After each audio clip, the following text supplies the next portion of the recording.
Welcome to BIZBoost Talks Live. I'm your friendly host, Imran, the creator of BIZBoost Galaxy. It's Hump Day, middle of the week. You know how it works.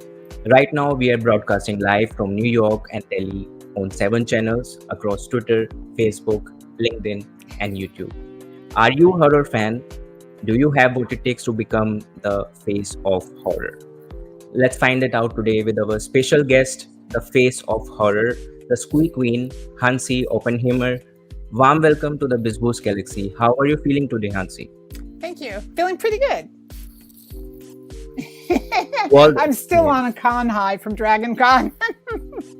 yeah, it seems like a bit of on-road jet lag, you know. Well, yeah, I drove both ways, so that was about a 2-day drive each way. It was a lot, but it was so worth it. I just had a wonderful time and met so many new friends. I hope you had a healing time and rest time better. It's coming. To all the viewers, let me tell you, she is NYC-born indie documentary filmmaker and fan studies archivist, full-time horror geek, and creator of Squee Projects LLC. Squee Projects by Hansi Oppenheimer is a documentarian and independent scholar of fan culture, creating media, panels, and events. As featured at BizBoost Magazine, issue number 8, and at BizBoost News.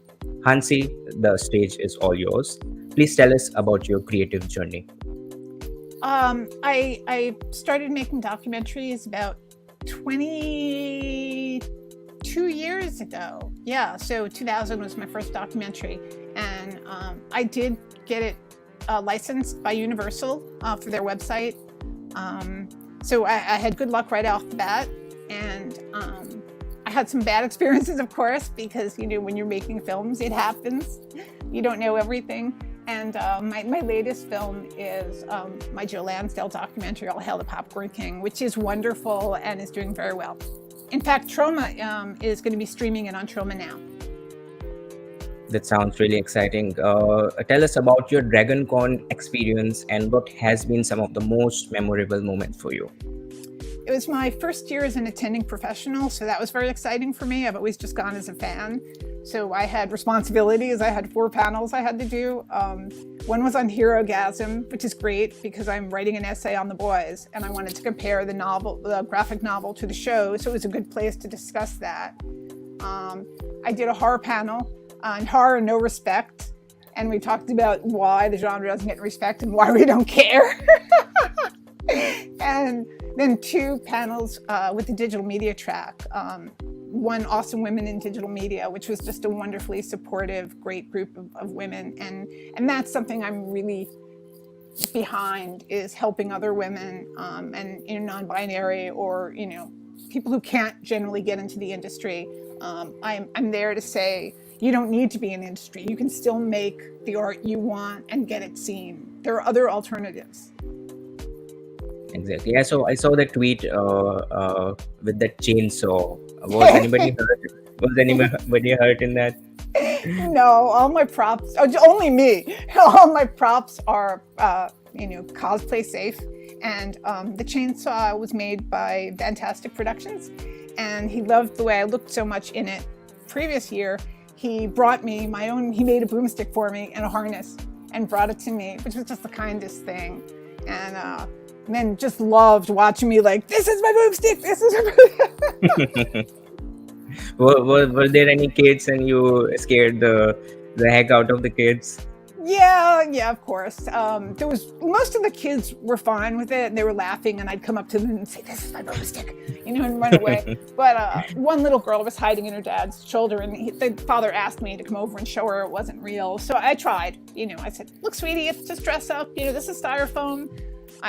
She still had her head buried in her dad's chest. I'm not sure I made her got through, but I love talking to little kids, and I love the kids who dress up. I think it's so much fun. Yeah, a little training with Hansi will go a long way. I hope that kid is all right. You are into participating on a lot of horror panels and cosplaying. How do you stay motivated to do all that? I love what I do. I love it so much. I mean, I've done it for years, basically for free, but now, things are starting to roll for me. I'm starting to be invited to cons, and some of my expenses are covered, and it's really a dream come true. It's all I've ever wanted to do is make documentaries and go to cons and talk to people. I'd really love that about you. You also own an event, Squee Con. How did you come up with it?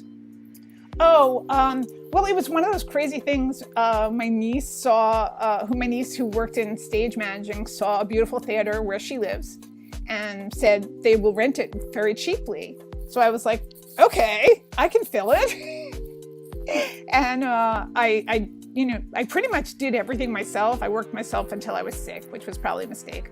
But I organized panels, got vendors, did advertising. I did a fanzine style program.